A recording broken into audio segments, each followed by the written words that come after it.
격차는 사람과의 관계에 있어서 격차의 위쪽에 쓴 사람이나 밑에 속에 쓴 사람이나 양쪽 다 불편한 거는 사실입니다. 격차의 위에 선 사람은 그냥 얘기를 하다가 점점 눈치를 봐야 되는 거예요. 나쁜 의미의 눈치가 아니라 배려이지요. 요번에 세계 일주 갔다 온 건 얘기하지 말아야지, 거짓말을 지어내든지 아니면은 그 친구가 격차를 느끼지 않을 거로 말을 돌려야지요. 자식 얘기 나오면 돌려야지요. 친구는 이혼하고 나는 이혼 안 하고 인꼬부부로 살고 있어도 남편이나 아내 얘기는 삼가야지요. 나이 들수록 친구 관계가 어려워지는 이유가 무엇인가요?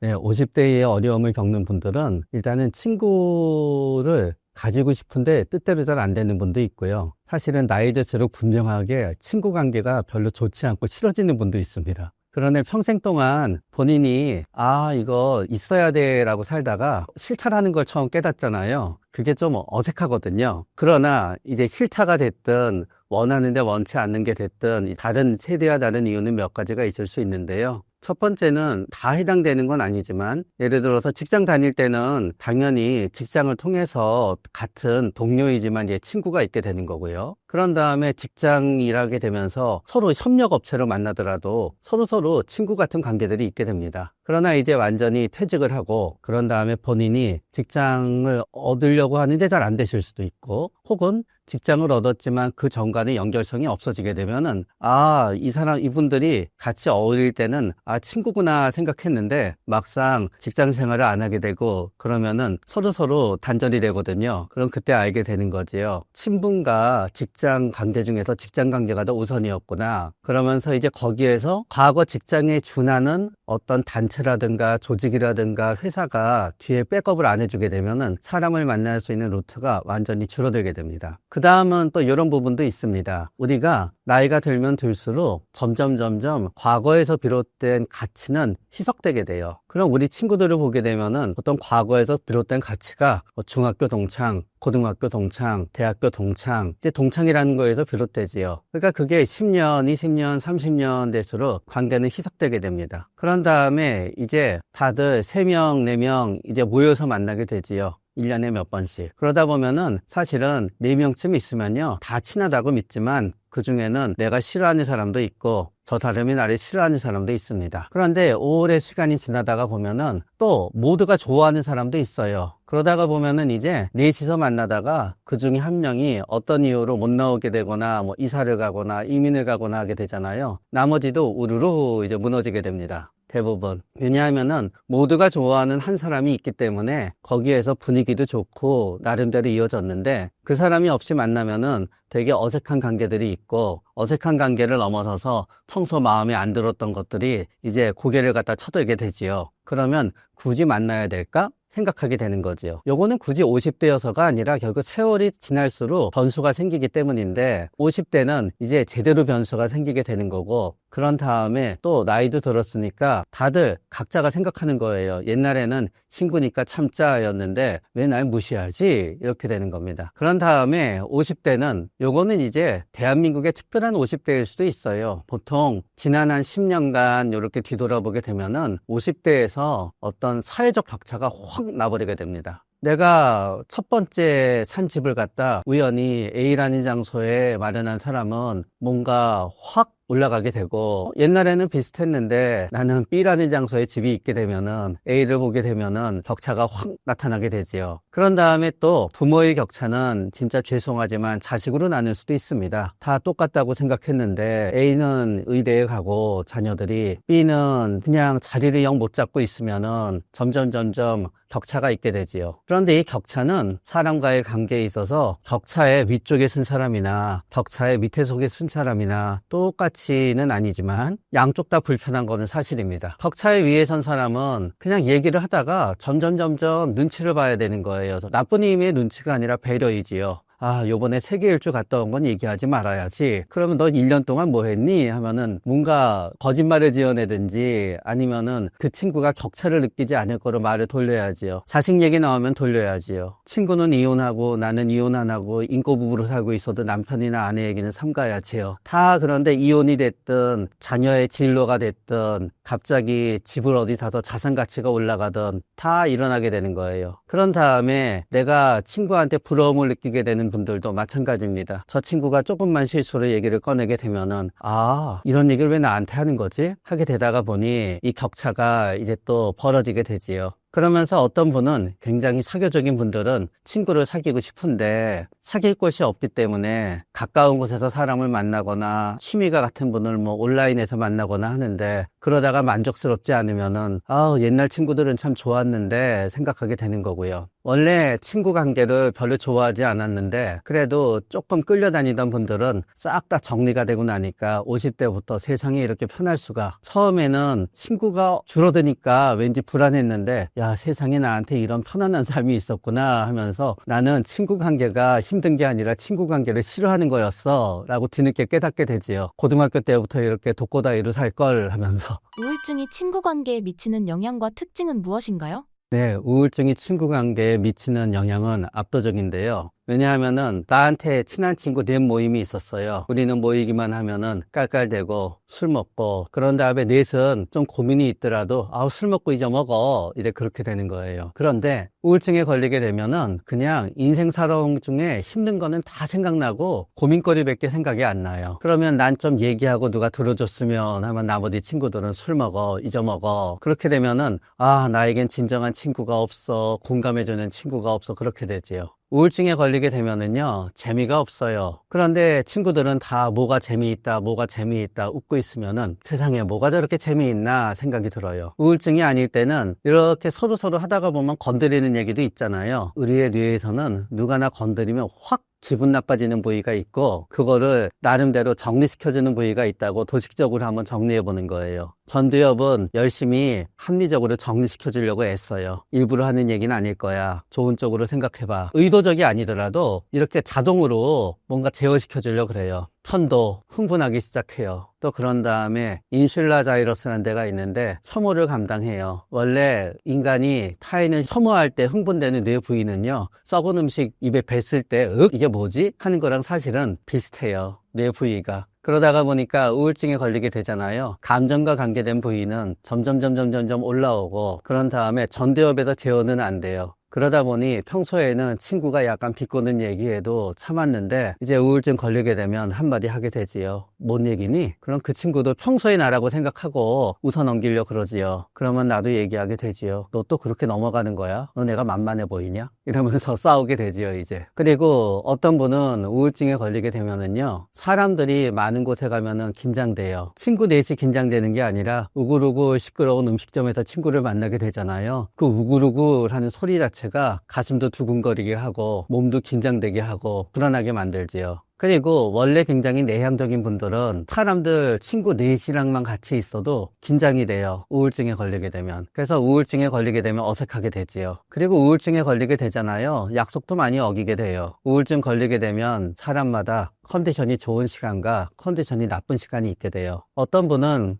오후 한 4시부터 약간 눈빛이 살아나서 7시쯤 되면은 이제 좀 내가 되고 9시쯤 되면은 거의 평소랑 똑같아 다 나은 것 같아 해서 9시에 약속을 잡지요. 그 9시에 친구한테 전화해서 내일 점심때 보자 약속을 잡아요. 그리고 점심때 못 일어나요. 그러면은 일어나긴 하는데 화장도 하고 씻고 옷도 입고 나갈 생각을 너무 짜증나요. 그래서 약속 직전에 취소도 하고 그런 다음에 그냥 못 일어나기도 하고 때로는 취소 2번 하면 화낼 것 같으니까 오히려 시간 지나서 미안 나 자느라고 그러다가 보니까 잘 안 돼요. 그리고 또 반대로 어떤 사람은 해만 딱 지면은 완전히 침울 모드예요. 그러나 억지로 약속은 지키러 나갔는데 묵묵부답이에요. 그런 상대방이 생각하지요. 기분 나쁜 일이 있나? 기분 나쁘면 만나지 말자고 하지 왜 나와 있지? 그렇게 돼요. 그리고 또 마지막으로 우울증에 걸릴 때 친구 관계를 갖다 엄청나게 망가뜨리는 건 주사예요. 주사도 똑같이 취하면 필름이 끊어지는 사람이 있는데 그분이 예를 들어서 겨울마다 우울증에 걸리잖아요. 봄이나 여름에 필름이 끊기면 되게 웃기고 재밌고 귀여운 짓을 많이 해요. 스마트폰으로 찍어서 나중에 보여주면은 부끄러워하긴 하지만 괜찮아요. 그런데 그분이 이제 우울증에 걸린 상태에서 어떤 사람은 주사를 하게 되잖아요. 안 그러던 친구가 욕을 하고 시비를 걸고 그러면 우리는 그게 술 때문에 그런다고 생각을 못 해요. 왜냐하면 옛날에 술 먹고도 안 그랬거든요.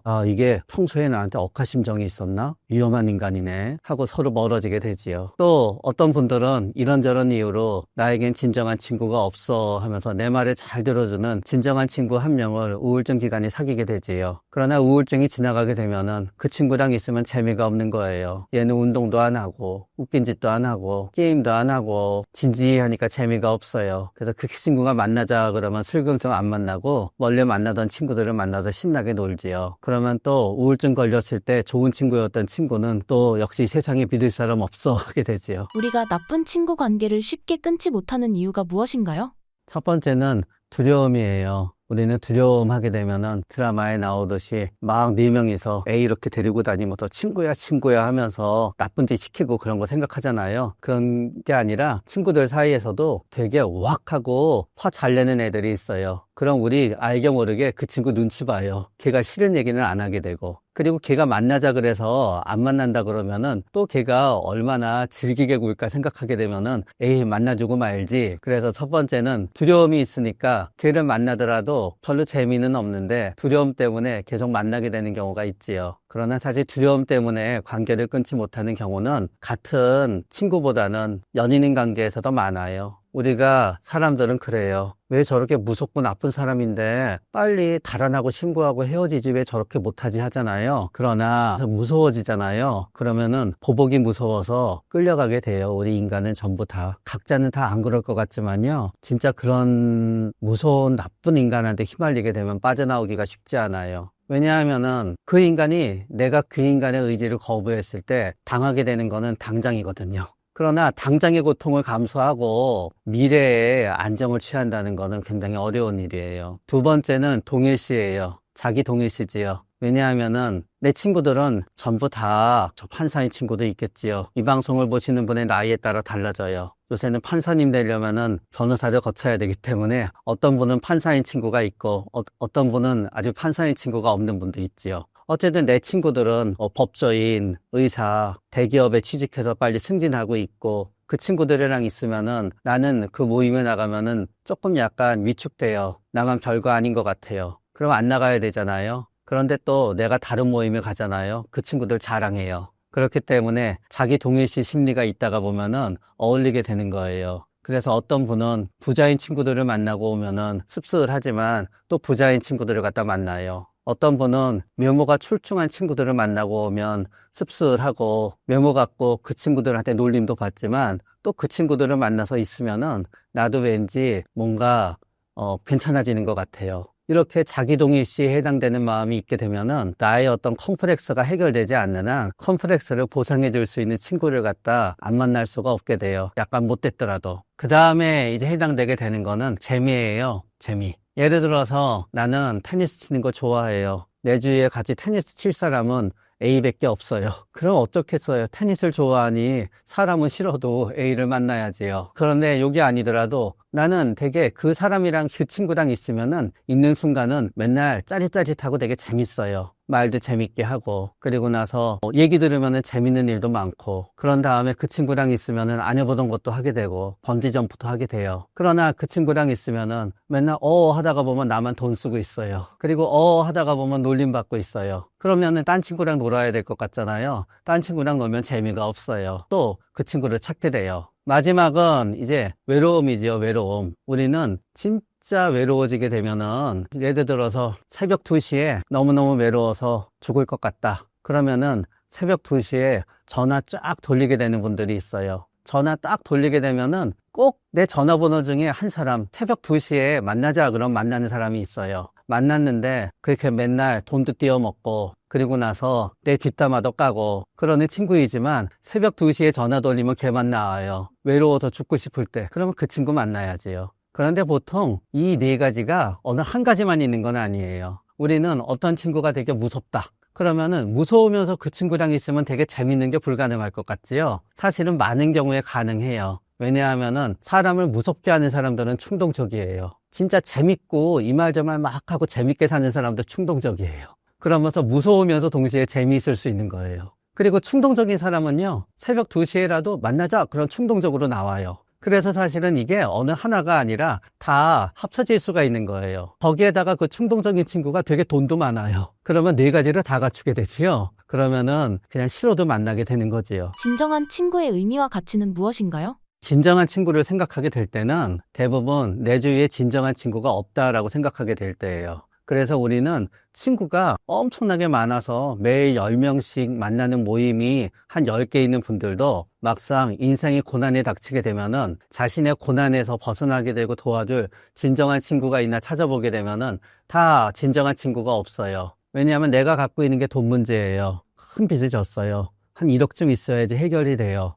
그런 내 주위에 1억 빌려줄 친구가 누가 있겠어요. 그런 다음에 예를 들어서 내 자녀가 엄청나게 크게 다쳤어요. 그러면은 이렇게 자녀가 심하게 다치고 괴로움을 갖다 이해해 준다라고 생각하게 되면은 사람들은 생각하거든요. 적어도 나랑 동급의 상처를 갖다 받지 않는 사람이다 그러면은 이해를 못 해주는 것 같아요. 친구가 만나서 위로해 주더라도 마지막에 이런 얘기 하게 되지요. 그러나 네 아들은 멀쩡하잖니, 이 딸은 멀쩡하잖니. 그러면 또 상대방도 기분 나쁘죠. 내 딸이나 내 아들이 망가졌으면 좋겠다는 얘기인가? 그러다가 보니 우리는 인생이 고난에 닥치게 되면은 친구가 많아도 내 마음을 이해해 줄 수 있는 사람이 없는 것 같아서 진정한 친구를 찾게 돼요. 그런 다음에 내가 원래 친구 없이 잘 다녔던 사람이에요. 친구 필요 없어요. 예를 들어서 혼자서도 굉장히 재밌게 지내고, 우리는 친구가 없고 없는 분이다 하게 되면 직장 동료하고도 굉장히 못 지내고 어색할 것 같잖아요. 이런 분이 있어요.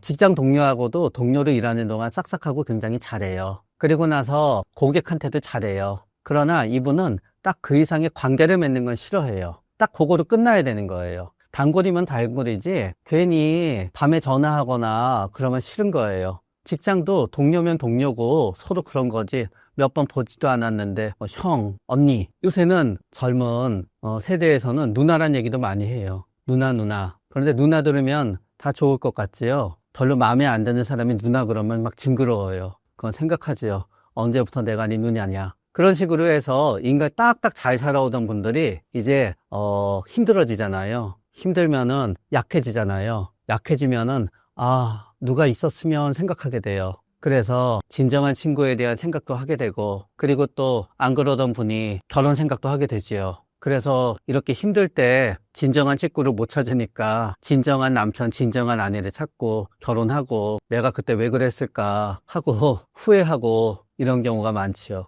결국은 진정한 친구가 중요한 의미는요, 우리는 삶이 무너질 때 나를 안정시켜주고 어디에선가 나를 끝까지 믿어줄 수 있는 진정한 친구를 원하는 마음 그 자체가 중요한 거예요. 어쩌면은 희망의 눈에 보이는 형태이지요. 나를 질투하는 친구의 말버릇은 무엇인가요?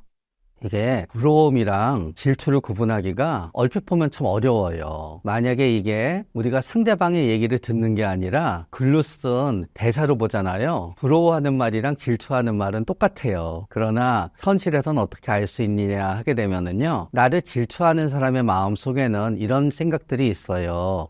어떻게 너 같은 게 그거를 갖고 있지? 사실은 내가 가져야 되는데. 거기서 질투가 나는 거죠. 질투는 상대방의 것을 빼앗고 싶은 거고요. 부러움은 그냥 상대방이 있는 거를 하고 감탄하는 거예요. 그렇기 때문에 질투를 하는 사람들은요, 대체적으로 좀 꼬치꼬치 캐물어요. 어디서 했는데? 어떻게 했는데? 뭐를 했는데? 그러면서 상대방이 피곤하게 캐물어요. 그러다가 딱 약점을 잡으면은 파고들고는 해요. 그렇기 때문에 내가 질릴 정도로 꼬치 해묻는다. 그러면 그거는 나를 질투하고 있을 가능성이 있지요. 부러워하는 사람은 이렇게 얘기하다가 보면은 그냥 부러워하고 말아요. 근데 질투하는 사람들은 부러워하는 듯 하다가 결국은 깎아내려요. 그게 무슨 소용이 있겠어. 이렇기도 하고, 그게 그렇게 좋니? 이런 식으로 얘기하기도 하고. 그러면서 또 질투하는 사람들은 가르치려고 들기도 해요. 예를 들어서 어떤 사람이 굉장히 비싼 물건을 갖다 샀잖아요. 그러면 그냥 부러워하는 사람은 진짜 좋겠다, 나도 한번 그런 거 가졌으면 좋겠다 끝나거든요. 그런데 부러워하는 사람들은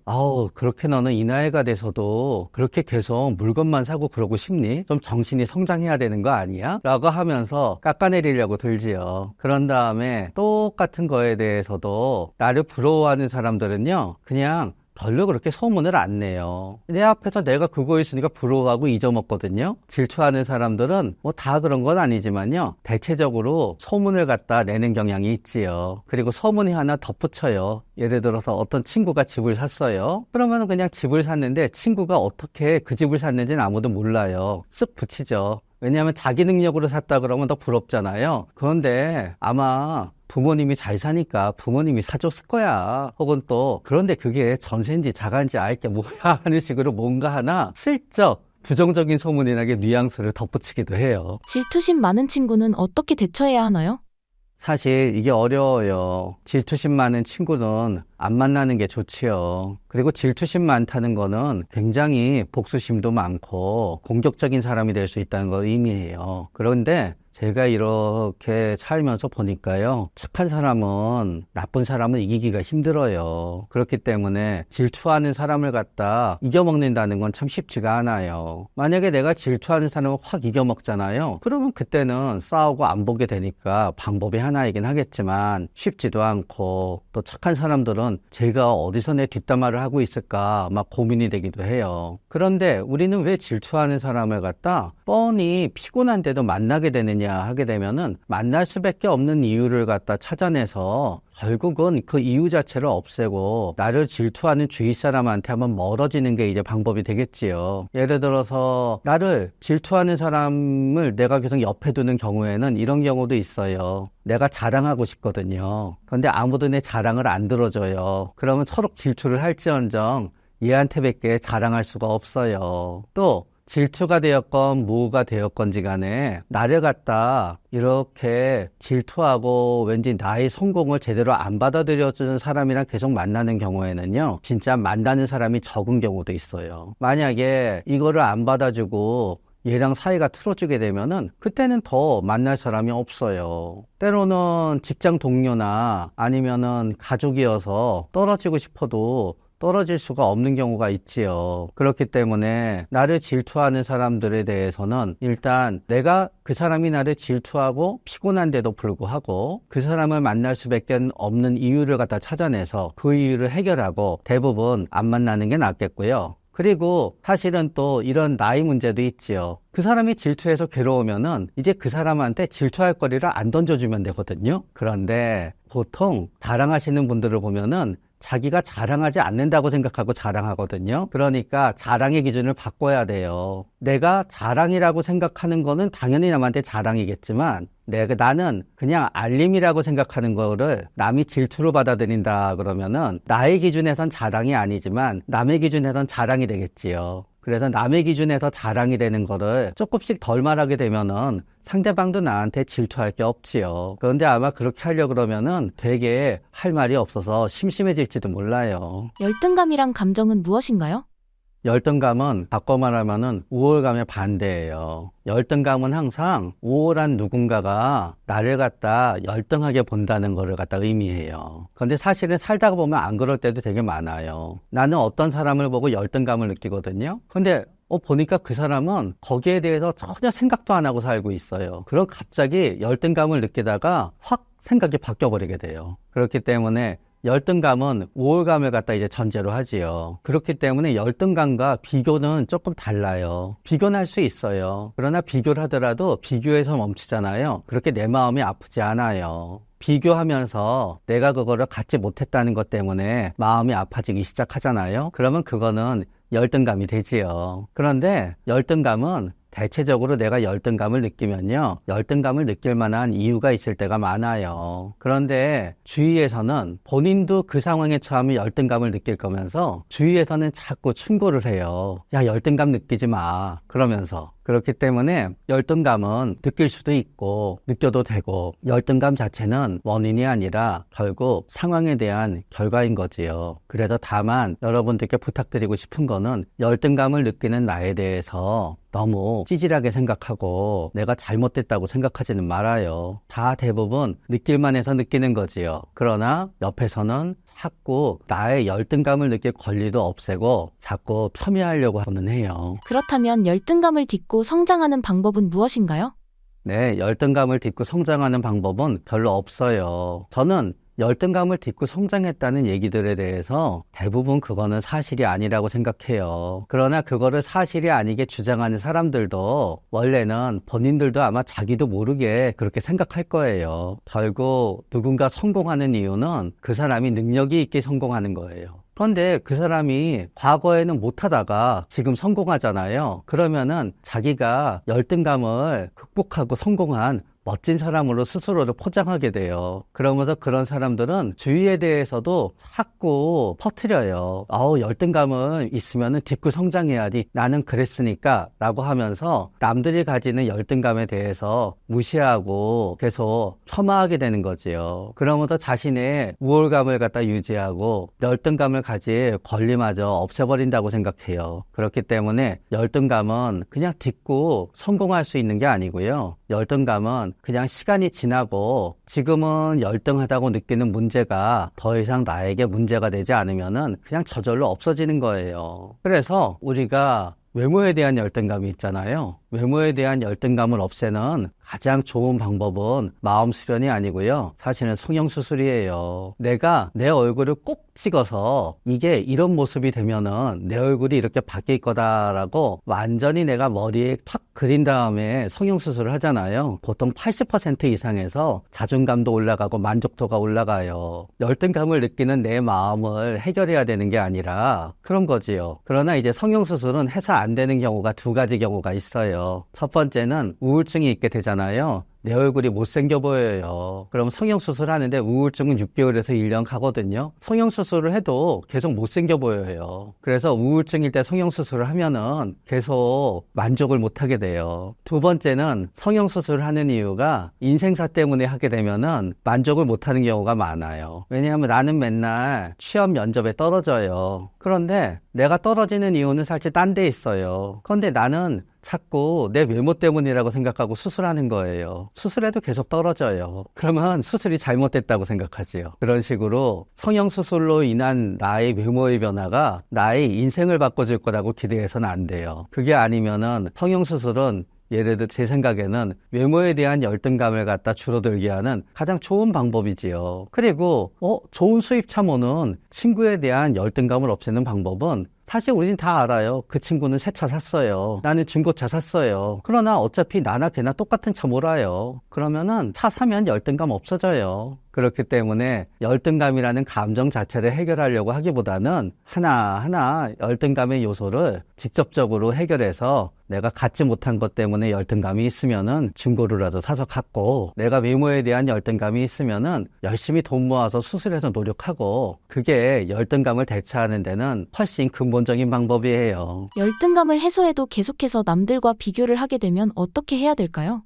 비교는 하지요. 그러나 차가 있었을 때랑 없었을 때를 비교하게 되면 덜 비교하지요. 결국은 이거는 점수를 줄이는 거예요. 당연히 내가 성형수술 했더라도 내가 부러워하는 TV 속에 나오는 사람처럼 내가 아름답게 되진 않지요. 그러나 적어도 눈이 작은 분이 눈을 크게 수술했다면, 적어도 나는 이제 눈이 작다는 열등감은 안 가지게 되는 거지요. 차도 마찬가지예요. 내가 국산 차를 갖다 샀다 그러면은 나는 아직도 나보다 좋은 차를 모는 사람에 대한 열등감은 있지만, 적어도 옛날처럼 난 차도 없어 하는 열등감에서 벗어난 거지요. 그러면 돈 모아서 그 다음에 조금 더 좋은 차를 사야지요. 점점. 주위를 보면 비교도 안 하고 심적으로 안정적인 사람이 있는데요. 어떻게 가능한가요? 타고 태어나기를 그래요. 타고 태어날 때부터 우린 이제 내향적인 사람이랑 외향적인 사람이 있어요. 애들 노는 거 보면은요, 타고 태어날 때부터 꼭 남의 장난감 뺏는 애들이 있어요. 남이 하고 있으면. 그래가지고 얘가 걔한테 장난감 주잖아요. 그럼 또 얘가 딴 거 하고 있으면 와서 또 뺏어요. 타고 태어날 때부터 있지요. 어려서부터. 그러나 어려서부터 그냥 혼자서 잘 노는 애들이 있어요. 남이 뭐를 하든지. 한 4살, 5살 때부터 엄마, 쟤는 이런 옷 입었어. 나도 저 옷 사줘. 하는 애들이 있어요. 4살, 5살 때부터요. 어떻게 입고 다니든 오히려 엄마는 예쁜 거 입었으면 좋겠는데 애는 그냥 자기 편한 거 훅 입고 가는 애가 있어요. 그래서 사실은 열등감과 비교는 나쁜 게 아니라 우리한테 쫙 퍼져 있는 거예요. 이 세상에는 남한테 하나도 신경 쓰지 않고 사는 사람도 있고, 이 세상에는 남이 하는 대로 다 쫓아가야 되는 사람도 있고, 그런 거지요.